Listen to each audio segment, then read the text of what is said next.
भाई विश्राम। एक बार भगवान श्री राम ने सारी प्रजाओं को बुलाया। गुरु वशिष्ठ मुनि आए, विश्वामित्र जी आए, वामदेव जी महाराज आए, ब्राह्मण क्षत्रिय वैश्य सब आए और सबको बोला कि क्या कहे भगवान श्री राम, मैं कुछ अनीति की बात नहीं कर, मैं नीति की बात करूंगा। पहले सुनो, करना वही जो तुमको अच्छा लगे। अगर अच्छा नहीं लगे तो कहना प्रभु आप जो उपदेश दे रहे हैं ना हमारे अनुकूल नहीं है, मना कर देना, मैं चुप हो जाऊं। और तुम्हारे अनुकूल हो तो उसको जीवन में उतारना। भगवान श्री राम ने क्या कहा, बड़े भाग मानुष तन पावा सुर दुर्लभ सब ग्रंथि करो। बड़े भाग्य से अब मनुष्य का शरीर मिला है और ये देवताओं को दुर्लभ। देखो जो शरीर देवता को दुर्लभ है वह शरीर हम लोगों को सुलभ से मिला है। ऐसा कौन कार्य करना चाहिए जो देवता भी नहीं कर सके, वह कार्य अगर हम करें तब तो देवता से श्रेष्ठ है। और जो देवता करे वो भी नहीं करे तो श्रेष्ठ है। मान लिया जाए यहाँ इंद्र जी प्रकट हो जाए और आप लोगों से कहे भक्तराज जो इच्छा है वरदान मांग लो, चाहेंगे कि कहेंगे हमको 10 कोठली मकान बन जाए, आशीर्वाद देगा बन जाएगा। चाहेंगे कि एमपी एमएलए बन जाए, आशीर्वाद देते वो भी बन जाएंगे आप। लेकिन कहे देवता कि देखो भगवान राम ने तो देवता से आपको श्रेष्ठ बताया है, आप भी कुछ हमको दीजिए। क्या दीजिएगा उसको? दे सकते नहीं, सिर्फ ले सकते हैं तो श्रेष्ठ है। श्रेष्ठ नहीं है तो साधारण मनुष्य का तो वचन है नहीं, भगवान श्री राम का है ना। देखो देवता से क्यों श्रेष्ठ मानव लोग है? देवता का जो शरीर है वो चांदी के समान है और मनुष्य का जो शरीर है वो लोहा के समान है। तो 1 किलो लोहा अगर बेचेंगे तो चांदी कितनी मिलेगी? जैसे मिठाई के ऊपर वर्क लगता है थोड़ा मिलेगा। और 1 किलो चांदी बेचेंगे तो लोहा कितना हो जाएगा? हाँ, कम से कम ट्राली भर जाएगा, है कि नहीं? इस दृष्टि से आप देवता से श्रेष्ठ नहीं। हाँ, अगर लोहा को पारस का संग मिल जाए तब क्या बनेगा? तो सोना बन जाएगा। और चांदी को अगर पारस का संग मिल जाएगा तो क्या बनेगा? सोना। तो चांदी के चांदी ही रहे। तो मनुष्य शरीर क्या है? लोहा के समान है। और सदगुरु क्या है? वो पारस के समान है। अगर यह हम मानव सदगुरु के शरण में चला जाए और उससे युक्ति जान करके साधन करना प्रारंभ कर दे तो यही जीव पीव बन जाएगा, तब देवता से श्रेष्ठ हो जाएगा। बोलिए श्री सदगुरु। इसलिए मानव शरीर की विशेषता बताया गया है ना। और देखो जितना यह मानव शरीर श्रेष्ठ है उतना क्षणभंगुर भी बताया गया। प्रहलाद ने सारे दैत्य बालकों को बैठा के कहा, कौमारम आचरित प्राज्ञो धर्मन भागवतानिह दुर्लभम मानुषम जन्म तदप्यं दुर्तमर्दम। हे दैत्य बालकों, बुढ़ापे और जवानी के भरोसे मत रहो, यह कब शरीर नष्ट हो जाएगा पता नहीं। इसलिए जब से होश हो जाए तब से ईश्वर भक्ति में लग जाओ, क्योंकि शरीर का कोई ठिकाना नहीं, नहीं बालक नहीं जौवने नहीं वृद्धि कछु बंध, वह अवसर नहीं जानिए जब आए पड़े जब बंध। बूढ़े मरेंगे कि जवान मरेंगे, कोई सर्टिफिकेट है? भगवान श्री राम के पिता वसुदेव, माती देवकी, वसुदेव और देवकी को कंस रथ पर बैठा करके ले जा रहे। उसी समय आकाशवाणी हुई, हे कंस, जिस बहन को तो इतने प्रेम से लिए जा रहे हो रथ पर बैठाकर, इसी देवकी के 8वें पुत्र तुमको मार डाला। इतना सुनते ही कंस का पारा गरमा गया, है ना दिमाग। तुरंत म्यान से तलवार निकाल दिया, देवकी के बाल पकड़ ली। अब उसके ऊपर वार ही करना चाह रहे थे तलवार। वसुदेव ने हाथ पकड़ लिया कंस का। अरे कंस, कि तुम्हारी बहन है, अभी मांग से सिंदूर नहीं हटा, तुम मारना कैसे चाहते हो? कहा सुना नहीं, आकाशवाणी ने क्या कहा, देवकी के 8वें पुत्र उनको मार डालेगा। बहुत बढ़िया उपदेश दिया था वसुदेव ने कंस। मृत्यु जनवताम वीरो देहेन स्वजायते अद्वसतंते व मृत्यु प्राणिनाम द्रोणम। एक अंश जिसका जन्म हुआ है ना, उसकी मृत्यु अवश्य होगी। आज हो, कल हो, परसों हो या परसों हो, मरेगा नहीं मरेगा। यही बात भगवान कृष्ण भी अर्जुन से कहते हैं। जातस ये ध्रुव मृत्यु ध्रुवम जन्म मृत्यस्य च तस्मात् परिहारेति न त्वं शुचितुम अर्हसि। हे अर्जुन, जिसका जन्म हुआ उसकी मृत्यु अवश्य होगी, और जिसकी मृत्यु हुई उसका जन्म भी अवश्य होगा। भीष्म पितामह जब मरण काल आया न नजदीक, पांडवों से कहा मेरे शरीर को वहां जलाना जहां आज तक किसी को नहीं जलाया गया। जब भीष्म पितामह के शरीर छूटे, पांचों पांडव लेके हिमालय के चोटी पे जाओ, यहाँ किसी को नहीं जलाया गया। जैसे चिता रच करके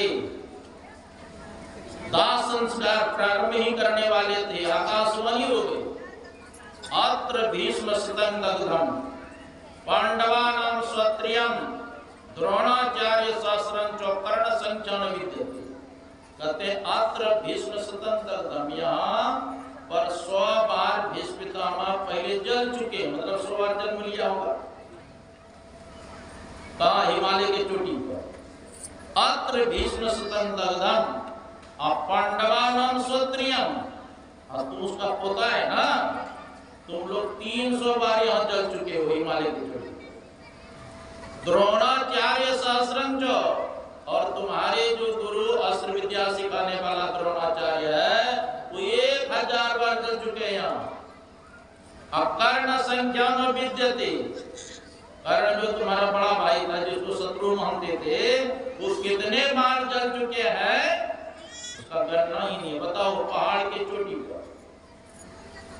मैं जब बनारस में पढ़ता था, राजस्थान के विद्यार्थी ने हमसे पूछा, महाराज जब किसी का शरीर छूटता है, जब श्मशान घाट ले जाते हैं, तो ऐसा लोग क्यों कहते हैं, हर कहो जी हर कहो, राम नाम सत्य है, यही सब का कहते, ऐसे नहीं बोलते हैं। तो ऐसा क्यों बोलते हैं? मैंने पूछा कि क्या समझा आपने? कहा महाराज हमको कुछ समझ नहीं आया, इसीलिए आपसे पूछ रहा हूं। मैंने कहा पहले सोचता था शरीर ही सत्य है, खाओ पियो शरीर को मोटा तगड़ा करो, लेकिन इस शरीर से जब आत्मा निकल जाती है तब कहते नहीं ये शरीर सत्य नहीं है, परमात्मा का नाम ही सत्य है। इस शरीर का क्या गत होगा?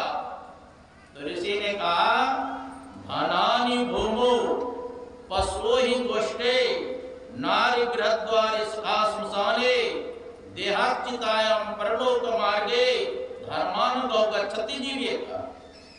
धनानि भूमो, पहले लोग सोना चांदी हीरा जवाहरात घड़ा में भर करके जमीन के नीचे गाड़ देता है ना, डकैत के डर से, चोर के डर से पृथ्वी के नीचे गाड़ देता।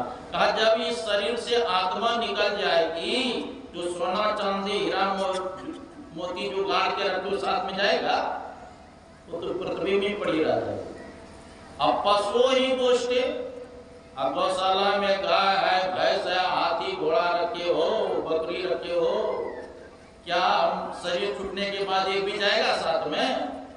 सब पशु गौशाला में पड़े रह जाएगा। नारी गृहद्वारी, अगर पति के पहले शरीर छूट गए, पत्नी कहां तक जाएगी? रोती धोती दरवाजे तक। या पत्नी के पहले शरीर छूट गए तो पति कहां ले जाएगा? श्मशान घाट तक। आज जिस मित्र के साथ चाय बिस्कुट रसगुल्ला बर्फी खाते थे, फुसुर फुसुर गप करते थे कान के पास में, अब वो मित्र कहां तक साथ देगा? श्मशान घाट तक। यही कहेगा हर कहो जी हर कहो, राम नाम सत्य है, ये सब का। और जिस पुत्र को पाल पोस करके जवान किया, अब पुत्र कहां तक हाथ निभाएगा? मुख में अग्निदान तक। आज जिस शरीर को खिला पिला के 1 कुंटल किया, इस शरीर कहां तक साथ देगा? चिता रचा देगा, नीचे लकड़ी, ऊपर लकड़ी, देख तमाशा लकड़ी का, है ना, और आग लगा देगा, है ना, जल करके भस्म हो जाएगा शरीर। तो कुछ साथ में जाएगा? कहते हैं बाबा कुछ नहीं जाता, लेकिन जाता है। जाता ही नहीं जाता है? क्या जाता है? धर्मान गौ गच्छति जीवे एक, जो जीव ने शुभ कर्म किया है या अशुभ कर्म किया, यही साथ जाएगा। नेकी बदी है संग और ना संगी कोई। नेकी कहते हैं अच्छाई, बदी कहते हैं बुराई। जो शुभ कर्म किया या अशुभ कर्म, यही आपके साथ जाएगा। शुभ कर्म किए हैं तो स्वर्ग, पाप कर्म किए हैं तो नरक, और भक्ति किए हैं तो मुक्ति को प्राप्त करेंगे, है ना। स्वर्ग नरक जाने का यही मार्ग है। देखो नरक कहाँ है? आंख बंद करते जो अंधकार दिखाई दे रही है, यही नरक है। आज जब दृष्टि योग करेंगे, प्रकाश हो जाएगा अंदर में, वही स्वर्ग में पहुंच जाइएगा। अब प्रकाश में शब्द पकड़ ले, सीधे मोक्ष धाम चले जाएगा। तो आपके अंदर ही है ना तीनों सीढ़ी। अंधकार में जाने का मार्ग, प्रकाश में जाने का मार्ग, और शब्द में जाने का मार्ग कहाँ है? भक्ति निषेनी मुक्ति की संत चढ़े सब धाय, जिन जिन मन आलस किया जन्म जन्म पछता। भक्ति का जो रास्ता है, जो सीढ़ी है, कहाँ है? मोक्ष में जाने का। संत महात्मा तो दौड़ करके फान के चढ़ गए, लेकिन आलसी व्यक्ति आज कहे मैं कल भजूंगा, काल कहे फिर काल, आज काल के करत ही अवसर जासी जा। संत महात्मा कहते ऐसा मत करो, काल करो सो आज कर, आज करो सो अब पल में प्रलय होगा, बहुरी करेगा कर। तो मानव शरीर मिला है ईश्वर भक्ति करने के लिए। तो इसीलिए सहजोबाई ने कहा पानी कासा बुलबुला। यह शरीर कैसा है? बुलबुला के समान। अब पलटू दादी महाराज जी कहते हैं पानी बीच बतासा, साधु तन का यही तमाशा। बतासा देखिए हम लोग, पानी में डाल दीजिए तुरंत भूल जाएगा, है कि नहीं? कहा उसी प्रकार यह शरीर कब नष्ट हो जाएगा पता नहीं। पानी कासा बुलबुला या तन ऐसा होय, अपीम मिलन को ठानिए, ना पड़ रही है सोय, ना पड़ रही है सोय, बहुरी नहीं मनुखा दे ही, आपन ही को खोज मिले जब राम सुन। हरि को भूले जो फिरे, सहजो जीवन छार, असुखिया तभी होएगे जब सुमरेगे करता। जब परमात्मा का स्मरण करेंगे तभी आप सुखी होंगे। आप लोग सुख दुख की परिभाषा क्या करते हैं? अरे 2-4 करोड़ रुपया आ जाए ना, बड़ा सुखी हो जाए, और 2-4 करोड़ का नुकसान हो जाए, कहते हैं विपत्ति का तो हमारे ऊपर पहाड़ ही टूट गया, है ना। लेकिन असली संपत्ति और असली विपत्ति क्या है? शास्त्र में बताया विपदो नैव विपदः, संपदो नैव संपदः, विपद विस्मरणम विष्णु संपन्न नारायण स्मृति। वह विपत्ति नहीं जिसको हम लोग मान रखते हैं, वह संपत्ति नहीं है जिसको हम लोग मान रखते हैं। असली संपत्ति क्या है? भगवान का स्मरण करना, उनका चिंतन करना, उनका ध्यान करना, यही असली संपत्ति है। और विपत्ति क्या है?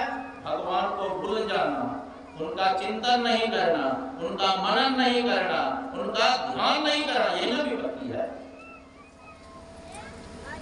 भगवान श्री राम कहते हैं बड़े भाग मानुस्तम बाबा सुरदुर्लभ सब ग्रंथि। इस शरीर कैसा है? साधन धाम मोक्ष कर द्वारा पाए जही पर लोक सभा। सभी साधनों का घर और मोक्ष का दरवाजा है। इस शरीर में मोक्ष का दरवाजा कहाँ है? 9 दरवाजा तो सबको पता है ना। 2 आंख का दरवाजा, 2 कान का दरवाजा, 2 नाक का दरवाजा, एक मुख का, एक पेशाब खाना, ये 9 दरवाजा। ये 9 दरवाजा मोक्ष का दरवाजा है। गुरु महाराज कहते ताना नाभ द्वार हो रामा, अति ही मलिन उठामा। ये 9 द्वार अत्यंत मलिन है आंख से कीची निकलता है, कान से गुजू निकलता है, नाक से नेटा, मुख से थूकेकार, पेशाब करना तो घर। हाँ, सुंदरता जी महाराज कहते जा शरीर माही तो अनेक सुख मानी रही हो, ताही तो विचार या में कौन बात भली है। मेद मज्जा मांस रग रग में रक्त भरी हो, पेट से पिटारी से में ठोर ठोर मली है। हाड़न के मुख बनियो हाड़न के नयन नाक, हाथ को सो सब हाड़न के नली है। सुंदर कहतिया ही देखी जानी भूलो को, भीतर भंगार भरी ऊपर से कली है। बाहर से तो बहुत बढ़िया लगता है। आप लोग कभी मूर्ति बनाते हुए देखे हैं क्या? कैसे बनाते हैं? पहले देखे होंगे बत्ती को, है ना, रस्सी से बांधते हैं, फिर उसके ऊपर पाल देते हैं, आप उसको भी चारों तरफ से बांध देते हैं, और फिर गीली मिट्टी का, है ना, लेपन करते हैं चारों तरफ से, और आकार प्रकार बनाते हैं। इसके बाद पेंट कर देते हैं, वस्त्र पहना देते हैं, अब पंडित जी प्राण प्रतिष्ठा कर देते हैं, पूजा होने लगते हैं। उसी प्रकार हम लोगों के शरीर में हड्डी जो है वही बत्ती है, नस से बंधा हुआ है कि नहीं, वही मानो रस्सी है। अब मांस का लेप कर दिया है, जैसे मिट्टी का लेप करते हैं ना, ये मांस का लेप किया है। अब ऊपर से चमड़ा को मार दिया है ना, प्लास्टर कर दिया बढ़िया से, और इसमें अग्नि तत्व है ना, वही चमक रहा है शरीर में। और ब्रह्मा जी ने इस जीव का प्राण प्रतिष्ठा कर दिया है ना, इसलिए पूजा हो रहा है। लेकिन जिस दिन प्राण निकल जाएंगे, देखो जब तक शरीर में चेतन आत्मा है तभी तक यह शरीर पवित्र कहलाता है। और जिस दिन इस शरीर से चेतन निकल जाएगा तो अरे मुर्दा है, जल्दी भगाओ, दुर्गंध निकलने लगता है ना। मरवाड़ी समाज में कहते हैं कि हमारो पत्तो जो है ना बड़ो चोखो है ना, पोती बड़ी चोखी है। और चोखा चोखी क्या है कि हाड़ मांस को निकाल दो कुछ बचेगा। तो भगवान श्री राम कहते हैं इस शरीर में 10वां दरवाजा है। गुरु महाराज भी कहते हैं त्यागी चढ़ो 10वें द्वारे सुख पाओ। 9 दरवाजे से 10वां दरवाजा में प्रवेश करें तब सुख मिलेगा, इसलिए उसका नाम है सुख मना। साधक वहां जाते ही सुख मिलना प्रारंभ है ना, वहां सुख मिलना प्रारंभ हो जाता। 10वां दरवाजा वही ध्यान लगाएंगे, वही मोक्ष का दरवाजा है। रास्ता है सारंग में दिलवर भी जाने के लिए। उस सुषमना उस सारंग में जो ध्यान लगाता है ना, तब वो सीधे परमात्मा के पास चले जाता। वही ध्यान लगाने के लिए बताया। और देखो ये जो बिंदु दृष्टि योग साधना है ना, ये उत्कृष्ट साधन है। पहले गुरु महाराज पहले दरियापंथी थे, उसमें एक नाम का जप, एक रूप का ध्यान बताया। और तब धीरज राज जी महाराज से भेंट हुआ। 3 महीना तक गुरु महाराज सत्संग किए उनके साथ, तब संत मत की बात को समझे। तब गुरु महाराज प्रभावित हो गए, कहते हमको दीक्षा दीजिए। कहते नहीं हम दीक्षा नहीं देंगे, हमारा बड़ा गुरु भाई रहते हैं राजेंद्र सिंह मायागंज में, है ना, वहीं जाइए। कहते हम तो गुरु महाराज कहते हम तो नहीं पहचानते हमको। कहते मैं चिट्ठी लिख देता। गुरु महाराज को चिट्ठी लिख दी। और तब गए मायागंज मोहल्ला, एक बूढ़ा कुर्सी बैठे थे। कहते राजेंद्र सिंह के यही घर है। कहते क्या काम है? कहा उसी से हमको काम है। तो बूढ़ा कौन थे? उनके पिताजी थे राजेंद्र सिंह। कहते अरे राजेंद्र देखो ये बाबा जी आया है ना, आपको पुकार रहे हैं, आपसे भेंट करना चाहते हैं। आइए राजेंद्र सिंह। तो गुरु महाराज प्रणाम करने लगे, हट गए पीछे। कहते बाबा जी हो के आप प्रणाम करते हैं, हम तो गृहस्थ आश्रम में। तो कहा आपसे हमको काम है। तो राजेंद्र सिंह कहते क्या काम है? तो धीरज लाल गुप्ता ने लिख करके दिया था, चिट्ठी दिया लिख कर। कहा हम वैसे दीक्षा नहीं बताएंगे, हमारे पास आपको कुछ दिन रहना पड़ेगा, सत्संग करेंगे तब आपको बताएंगे। तो ठीक है रहेंगे। तो कुछ दिन गुरु महाराज रहे सत्संग के, तब एक क्रिया बताई, वही दृष्टि हो सुषमना दिया। और फिर बाद में बाबा देवी साहब ने शब्द साधना बताई। यह दृष्टि योगी क्या है साधना? वाम दक्षे निरुंधन्ति प्रविशन्ति सुषुम्नया ब्रह्मरंध्रम प्रविश्यन्तस्ति अन्ति प्रमंगति। कहते बाएं और दाएं को जो रोक लेता है अज्ञान चक्र में, तो ब्रह्मरंध्र में प्रवेश कर जाते हैं अज्ञान चक्र से, और वह परम गति को प्राप्त करते हैं।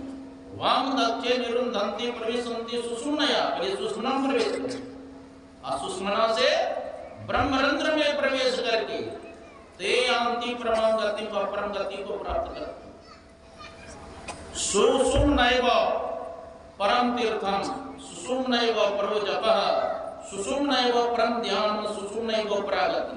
कहते सुषुम्ना ही प्रधान तीर्थ है, सुषुम्ना ही प्रधान जप है, सुषुम्ना ही प्रधान ध्यान है, और सुषुम्ना ही परम गति को देने वाला। देखिए आरती में गुरु महाराज सब बता दी। आरती तन मंदिर में कीजिए, किस मंदिर में? भोला बाबा मंदिर में, या शरीर रूपी मंदिर में आरती कीजिए। आरती तन मंदिर में कीजिए, कैसे? दृष्टि उगल कर सन्मुख दीजिए। सन्मुख देंगे तब क्या होगा? चमके बिंदु बिंदु का दर्शन होगा, है ना? बालकांड में लिखा है, श्री गुरु पद नक मणिगण ज्योति सुमृत दिव्य दृष्टि होती। कहते गुरु महाराज के चरण नक में मणियों की ज्योति है, जिनका स्मरण करने मात्र से हृदय में दिव्य दृष्टि हो जाती है। यही गुरु का चरण है। बिंदु क्या है? गुरु का चरण है। उत्तरकांड में भी लिखे हैं, शिव अज सुख सनकादिक नारद जे मुनि ब्रह्म विचार विशारद, सब कर मत खगनायक यहाँ करिए राम पद पंकज निहार। बाबा देवी साहब ने कहा था, जितने रामायणी थे ना, रामायण का गोष्ठी हो रहा था, बाबा देवी साहब कहते राम का चरण क्या है? सब मुंह देखने लग गए कि राम का चरण क्या है? बाबा देवी साहब कह राम का चरण यही बिंदु है ना? दोनों दृष्टिधार जब मिलेगा तो बिंदु का दर्शन हो। आरती तन मंदिर में कीजिए, दृष्टि कर सन्मुख दीजिए। चमके बिंदु सूक्ष्म द्योतक, ब्रह्म ज्योति अनुपम लग लीजिए। जगमग जगमग रूप ब्रह्मांडा निरखी निरखी ज्योति तज दीजिए। यहाँ तक दृष्टि हो। इसके बाद शब्द सुरत अभ्यास सरल कर सार शब्द कही लीजिए। हमारे अंदर अनहद शब्द हो रहा है, उस अनहद शब्द के एक शब्द है सार शब्द, उसको जीव पकड़ेगा, सीधा परमात्मा के पास चले जाए, है ना? मन उल्टे तो सूरत का हवे, सूरत रूपी कान से उस शब्द को सुना जाता है। उसी को तो जी साहब ने कहा, गोस बातिन हो कुसादा, जो करे कुछ दिन अमल, ला इलाहा अल्लाह अकबर पे जाने के लिए आंतरिक कान खुल जाता है। इस कान से उस शब्द को नहीं सुन सकते, है ना? और मन उल्टे तो सूरत रूपी कान से सुन सकते। तो ये साधना संबंधी है। वही भगवान श्री राम कहते, साधन धाम मोक्ष कर द्वार, जेहि न पाई परलोक सवार। ये सभी साधनों का घर और मोक्ष का द्वार। और देखो ये कितना विशेषता है इस शरीर में। इस शरीर में कितनी विशेषता है? कहते हैं 33 करोड़ इसी में तीर्थ है ना? 33 करोड़ इसी शरीर में देवता है, सारे विद्याएं हैं इसी शरीर में। नहीं बताया, देहस्था सर्व विद्या चो देहस्था सर्व देवता, देहस्था सर्व तीर्थानि गुरु वाक्य लभ्यते।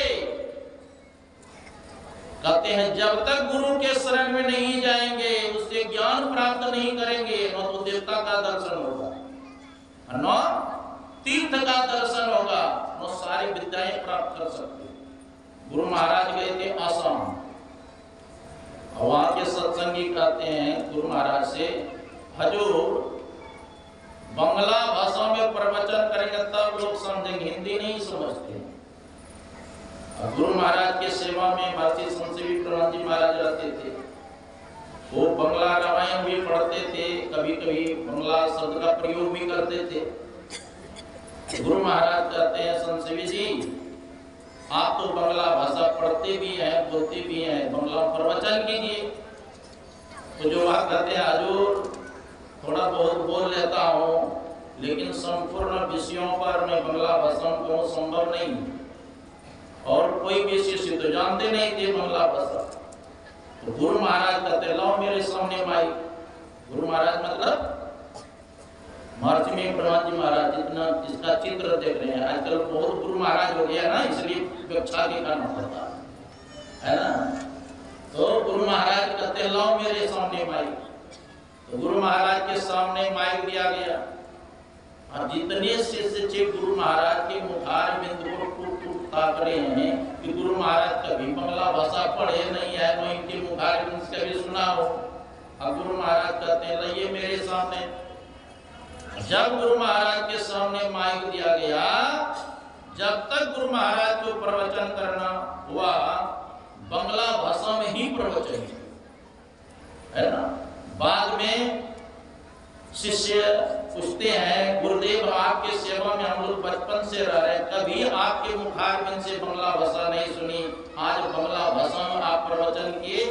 गुरु महाराज सहज रूप में कहते हैं त्रिकुटी मंडल में विद्यासा, जो साधक त्रिकुटी मंडल में चले जाते सारे विद्या के जानकार हो जाते है ना। तो अपने अंदर सब विद्या है। दुर्लभो विषय त्यागो दुर्लभं तत्व दर्शनम, दुर्लभा सहजावस्था सद्गुरु करना बिना। कहते सद्गुरु के दया के बिना विषय त्याग दुर्लभ है। सद्गुरु की दया के बिना सहज समाधि की अवस्था प्राप्त करना दुर्लभ है। सद्गुरु की दया के बिना तत्व दर्शन परमात्मा का साक्षात्कार दुर्लभ है। और सद्गुरु की दया हो जाए तब विषय त्याग सुलभ हो जाएगा, सहज समाधि की अवस्था प्राप्त करना सुलभ हो जाएगा, और परमात्मा का साक्षात्कार करना सुलभ हो जाएगा। तो यह मानव शरीर मिला है किस लिए? ईश्वर भक्ति करने के लिए है ना। यही तन का फल विषय न भाई स्वर्ग स्वर्ग अंध दुर्दाई। भगवान श्री राम कहते हैं इस मनुष्य शरीर का यह फल नहीं है कि पंच विषयों में लगे रहो, क्योंकि एक एक विषय के कारण एक एक प्राणी का मृत्यु हो जाता है। रूप के विषय के कारण पतिंगा का जान जाता है, शब्द के विषय के कारण हिरण का जान चला जाता है, सुगंध के विषय के कारण भौरा का जान चला जाता है, रसास्वादन के कारण मछली की जान चली जाती है, और स्पर्श के विषय के कारण हाथी का जान चला जाता है। हम मानव में पांचों विषय की प्रबलता है।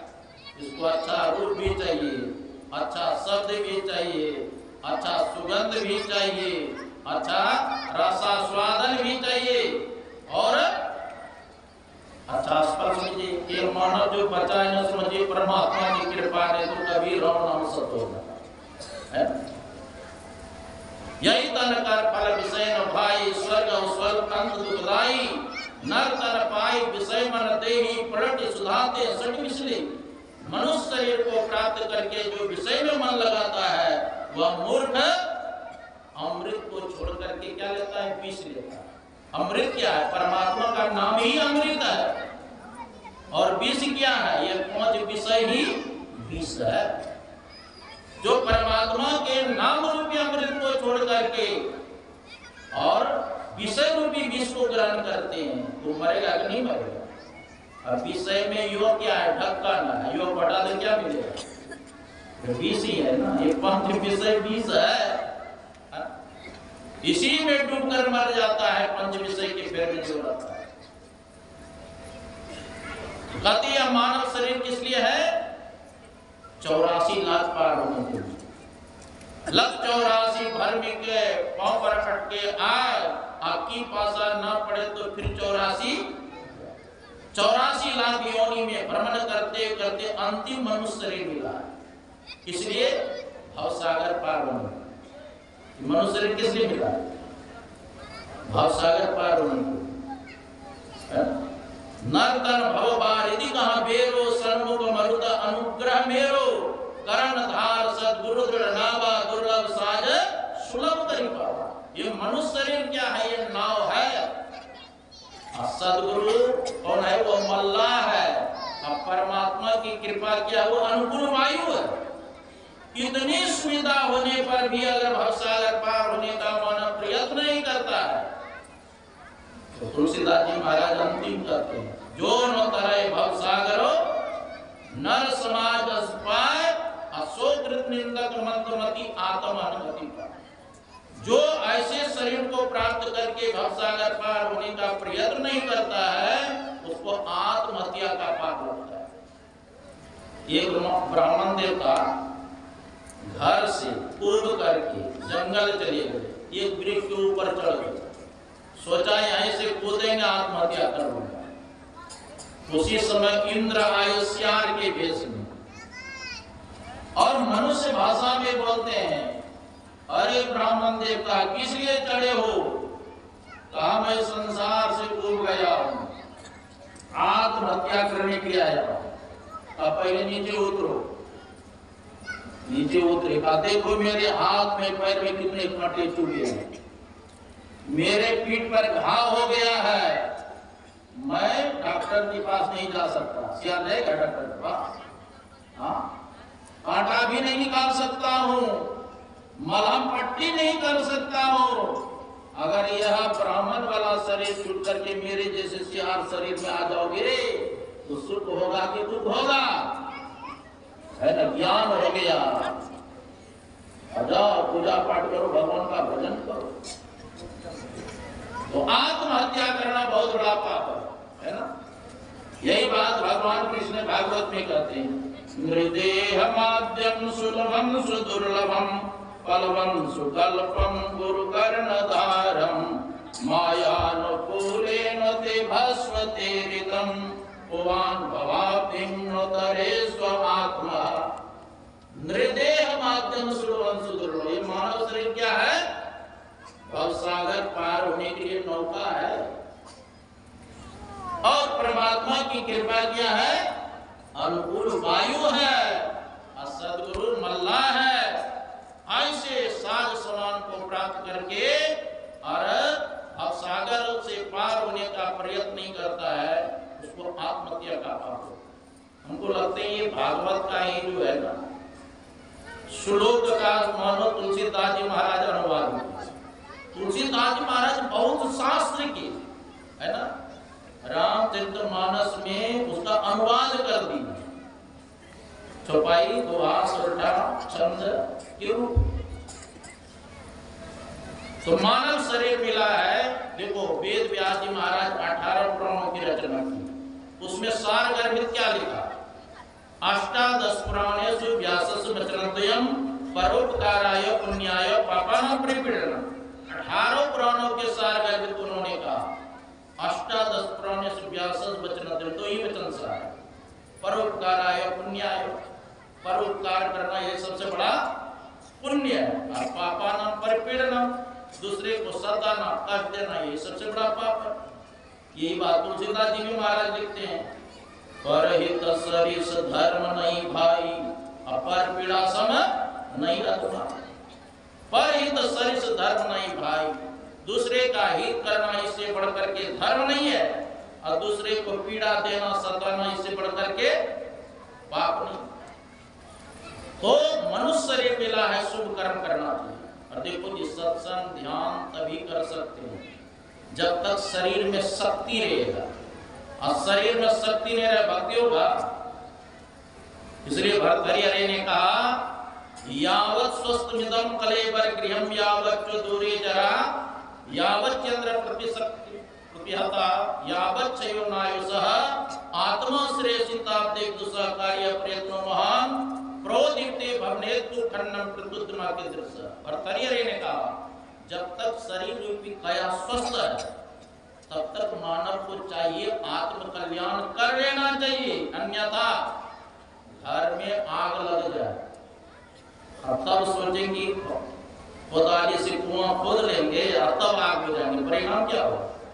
अरे जब तक कुआं खोदेंगे तब तक घर ही जल करके राख हो जाएगा। उसी प्रकार सोचेंगे बुढ़ापे पर हम भक्ति कर रहे हैं, हाँ वो बुढ़ापे पर भक्ति होगा। कबीर साहब की वाणी है, उमरिया धोखे में खोई दियो, 12 बरस बालापन बीते 20 में जवान भयो, 30 बरस माया के प्रेरे देश विदेश गयो, 40 बरस मद जब आयो गहरी मोह भयो, धन और धाम पुत्र के कारण इसी दिन सोच कियो, बरस 50 कमर भई टेढ़ी, सोबत खाट लियो, बहुरी पुत्र बचन बहु बोले बोलहु मरी न गयो, बरस 60-70 के भीतर केस सफेद भयो, कप पित कंठे घेर लियो है, नैना से नीर डरो, नहीं सत्संग भजन नहीं हरि को, नहीं शुभ कर्म कियो, कहे कबीर सुनो भाई साधु चोला टूट गयो, उमरिया धोखे। तो बाद में पश्चाताप न करना पड़े, आचे दिन पाचे गया हरि से क्या हेत, अब पछताए होत क्या जब चिड़िया चुग गई, टाला टोली दिन गया ब्याज बढ़ंता जाए, ना हरि भजियो न खत कटियो, काल पहुंचा, काल समय का प्रतीक्षा करेगा, कहेंगे हम लोग बेटी का शादी करने से तब जाएंगे, मान लेगा, हाँ वो इतना काल करा रहा है कुछ नहीं। और मरण काल में इसीलिए प्रार्थना करते हैं भगवान से, प्रभु अभी तो मेरा शरीर स्वस्थ है, मैं आपका स्मरण चिंतन भजन कर रहा हूँ, लेकिन प्रभु जब मरण काल का समय आता है वह तो बड़ा विकट समय आता है, कप पित बात कंठ पर जकड़ करके धर लेता है, उस समय स्मरण कैसे करोगे। कृष्ण स्तुति पद पंकज पिंजरांते अद्यव में विसतु मानस राज हंसः, प्राण पयान कपवात पित्ते कंठावरोधन विदु कृष्ण तुमस्ते। प्रभु उस समय आपका स्मरण कैसे करोगे, जो करना है जवानी में कर सकते। इसलिए शास्त्र में दिया, प्रथमे नार्जितम विद्या, द्वितीय नार्जितम धनम, तृतीय नार्जितम पुण्यम, चतुर्थी किम कृष्यति। बचपन से लेकर 25 साल की अवस्था में जिसने विद्या का अध्ययन नहीं किया, 25 से 50 साल के अंतर्गत जिसने धन का संचय नहीं किया, और 50 से 75 साल के अंतर्गत जिसने पुण्य का संचय नहीं किया, चतुर्थी किम करे सती, बुढ़ापा कुछ होगा। संसार हो या परमार्थ, जो कुछ करना है जवानी में कर सकते हैं। संतों से युक्ति जान करके एक नाम का जप करें, एक रूप का ध्यान करें, दृष्टो नाम अनुसंधान करें, तो परम कल्याण होगा।